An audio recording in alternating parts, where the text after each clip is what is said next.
Bonjour à vous, c'est Yann. La question qu'on va se poser dans la vidéo du jour, c'est qu'est-ce que c'est que l'amertume dans les vins?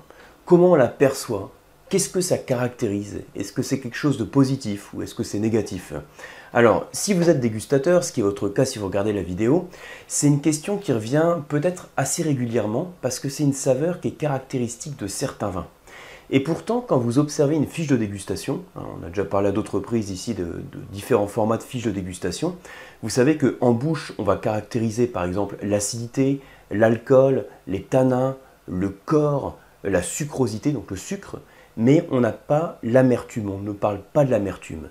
Et pourtant, on peut la trouver à certains moments dans la dégustation, on va pouvoir la percevoir dans certaines dégustations, dans certains vins en bouche. Et le but ici, ça va être de traiter en quelques minutes quelques clés, quelques notions, quelques repères à avoir en tête pour caractériser cette amertume et puis savoir aussi à quoi elle correspond. Voilà, on va essayer de faire un format qui va rester assez court.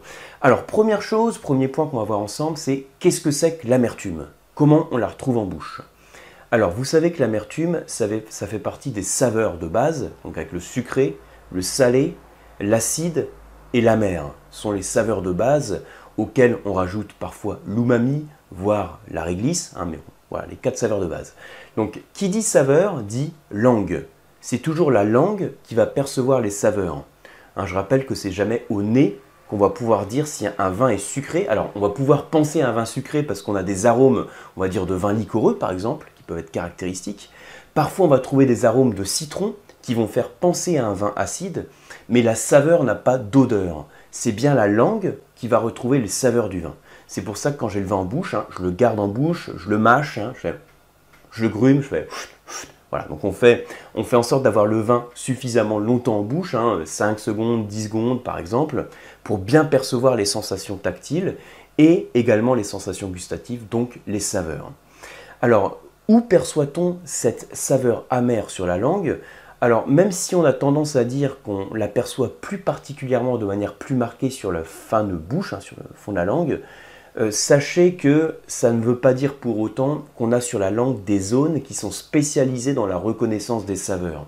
J'en avais déjà parlé sur une autre vidéo sur cette chaîne. Il existe parfois une cartographie qu'on donne de la langue sur laquelle on va distinguer des zones sensibles à différentes saveurs. Ça, c'est une théorie qui s'est révélée fausse. On constate que sur l'ensemble de la langue, on peut percevoir l'ensemble des saveurs, mais il existe une notion qui est la temporalité des saveurs, qui fait qu'il y a des saveurs qui mettent plus ou moins longtemps à être perçues. Mais voilà, sur l'ensemble de la langue, vous pouvez être en mesure de percevoir les différentes saveurs. Donc l'amertume, pour savoir à quoi elle correspond, c'est assez simple. Si par exemple vous prenez certaines bières, vous prenez un thé. Alors un thé, c'est un exemple que je donne assez régulièrement quand je parle des tanins. Donc imaginez, vous prenez un thé que vous laissez infuser quelques minutes. Quelques minutes, ça peut être 4-5 minutes, donc vous laissez infuser assez longtemps. Et quand vous goûtez le thé, vous allez constater en bouche une saveur qui est généralement désagréable, c'est perçu de manière désagréable, une saveur un petit peu végétale et une certaine astringence, la langue qui accroche au palais, ça c'est les tanins, et cette astringence et cette saveur un petit peu désagréable, c'est l'amertume. On peut également la percevoir d'autres manières, si vous prenez par exemple un café suffisamment noir, on va dire, vous avez également cette sensation d'amertume. Alors l'amertume peut être agréable quand elle est sous un certain seuil, quand elle n'est pas trop marquée, ça participe aussi à une certaine fraîcheur, on va en parler juste après. Mais quand on arrive à un certain seuil, on n'aime pas l'amertume en général. Donc ça, c'est quelques notions pour vous montrer, pour définir la notion d'amertume. Alors maintenant, la question que vous posez sans doute, c'est est-ce que c'est bien d'avoir de l'amertume dans le vin? Est-ce que c'est pas bien? Dans quel type de vin on va la retrouver? Est-ce qu'on va trouver plutôt de l'amertume dans les vins blancs, dans les vins rouges? Donc pour répondre à ces deux questions, est-ce que c'est bien, est-ce que c'est pas bien, ou dans quel type de vin on va le retrouver, je vais vous donner une même réponse, je vais vous dire ça dépend. Ça dépend parce que en fait, l'amertume, alors de manière générale, c'est pas une saveur agréable. C'est pas une saveur agréable si vous donnez à un enfant quelque chose d'amer, ou par exemple du cacao, plutôt 90 voire 100%, il y a une amertume qui est forte, et c'est perçu de manière désagréable. Et c'est normal, on est aussi programmé biologiquement pour pas aller spontanément vers l'amertume, parce que l'amertume, c'est aussi une saveur qui caractérise certains toxiques naturels. Vous avez des végétaux, des plantes toxiques qui ont une amertume. Et donc biologiquement, si on a ce réflexe, c'est aussi une manière aussi de se protéger, on va dire. Donc si c'est quelque chose qu'on perçoit de manière désagréable, ça veut dire a priori que c'est pas quelque chose qui est positif dans le vin, a priori. Et vous allez voir, je vais en reparler juste après, que dans certains cas, ça peut être positif. Mais de manière générale, l'amertume, c'est pas quelque chose d'agréable, donc c'est pas très positif. Dans quel type de vin on l'aperçoit? Dans le rouge ou dans le blanc? Donc je l'ai dit tout à l'heure, ça dépend. Je vais d'abord insister sur le vin rouge, parce que plus spontanément, l'amertume, c'est une saveur qu'on va associer au vin rouge. Pourquoi? Parce que cette amertume, elle est créée principalement, en tout cas l'essentiel de l'amertume du vin, provient de ce qu'on appelle les composés phénoliques, qui sont présents principalement dans les pellicules du raisin. Or, vous savez que pour faire du vin, on a besoin des pellicules du raisin quand on fait du vin rouge. On a déjà parlé c'est les bases, on a déjà parlé à d'autres occasions. Pour faire du vin rouge, il me faut un raisin rouge. Si j'ai un raisin blanc, c'est mort, j'aurai du vin blanc. Si je prends un raisin rouge, par contre, si je presse le raisin rouge, le jus n'est pas coloré. Donc après fermentation, j'obtiens un vin blanc. Si je veux un vin rouge, il faut que la peau du raisin rouge soit en contact avec le jus. Ça transmet les pigments colorants, ça transmet des tanins et j'obtiens un vin rouge.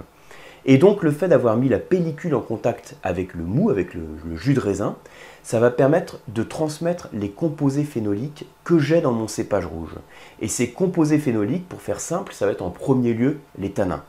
Ça peut être également les anthocyanes, donc les pigments colorants dont je parlais à l'instant. Donc on fait souvent la corrélation en dégustation, quand on déguste un vin rouge, on fait la corrélation entre l'amertume et les tanins, et qui sont également associés à l'astringence. On dit amertume, tanin, astringence. Mais attention, ça ne veut pas dire que tous les tanins sont amers. On constate généralement que cette sensation d'amertume, parfois c'est associé aux notes un peu végétales dont je parlais tout à l'heure quand je parlais du thé. Donc cette sensation d'amertume, elle est plus liée à des tanins qui manquent un petit peu de maturité phénolique. En gros, il manque, pour faire simple, on va dire, il manque d'ensoleillement, il manque de chaleur, pour faire très simple. Et du coup, ces tanins sont un peu verts et ils vont créer de l'astringence et de l'amertume. Quand les tanins du raisin sont suffisamment mûrs, ils peuvent générer de l'amertume, mais ce qu'ils vont plutôt générer, c'est une sensation de soyeux. On a encore la langue qui accroche au palais, c'est la caractéristique des tanins, mais on ne va plus avoir une verdeur qui crée de l'amertume, mais plus une sensation soyeuse. C'est pour ça qu'on peut caractériser le niveau de qualité des tanins en fonction aussi de leur degré de maturité. Des tanins verts et des tanins mûrs. Des tanins verts liés à une certaine amertume, une certaine astringence, et des tanins mûrs qui vont plutôt apporter un soyeux et contribuer au corps du vin. Alors du coup, si je vous dis que ce sont surtout les composés phénoliques qui sont présents dans les pellicules qui créent l'amertume, est-ce qu'on va pour autant ne jamais avoir d'amertume dans les vins blancs? Eh bien, on va en fait en pratique pouvoir retrouver certaines amertumes dans les vins blancs. L'amertume des vins blancs, elle peut être aussi apportée par les composés phénoliques. Parfois, on peut faire une petite macération entre les pellicules du raisin blanc et le mou et le jus. Ça va transmettre des composés phénoliques, mais jamais sur le même niveau qu'un cépage rouge. Parce qu'un cépage rouge, on considère qu'il a 2 fois plus de composés phénoliques qu'un cépage blanc. Donc on peut créer une certaine amertume dans le vin blanc par l'apport de ces composés phénoliques, mais on a aussi une amertume qui va être créée par l'association avec des arômes. Par exemple, on a des amertumes qui sont associées aux agrumes. De même qu'on a de l'acidité qui va être associée aux arômes de citron. Donc on peut avoir ce type d'association qu'on va faire également. Et ce que je voulais dire du coup, c'est que tout à l'heure je parlais du vin rouge, et vous voyez de la manière dont je l'ai décrit, on se dit que l'amertume dans le vin rouge, c'est rarement positif, sauf si c'est sous un certain seuil, mais c'est plutôt quelque chose qui est perçu de manière désagréable. Alors que dans le vin blanc, cette amertume, elle va contribuer à la fraîcheur. Et vous savez d'ailleurs qu'en dégustation, enfin pas seulement en dégustation, on constate que la saveur amère, elle est parfois confondue avec l'acidité. Parce que l'acidité crée de la fraîcheur, et l'amertume, sous un certain seuil, va créer aussi une sensation de fraîcheur.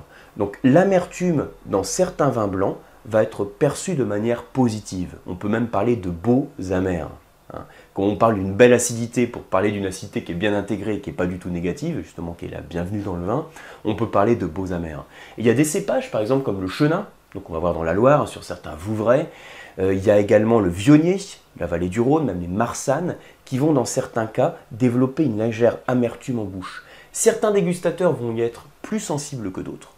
Donc si vous percevez de l'amertume dans un vin, vous pouvez le noter sur votre fiche de dégustation et vous allez constater que de manière générale, ce que je vous disais, quand vous allez percevoir de l'amertume dans le vin rouge, ça va être plutôt désagréable, ça va créer de l'astringence, une sensation un peu végétale de verdeur, alors que l'amertume dans le vin blanc va être perçue généralement, ce qu'on constate en tout cas sur la dégustation, de manière plus positive, comme apportant de la légèreté, comme apportant de la fraîcheur qui équilibre la rondeur du vin.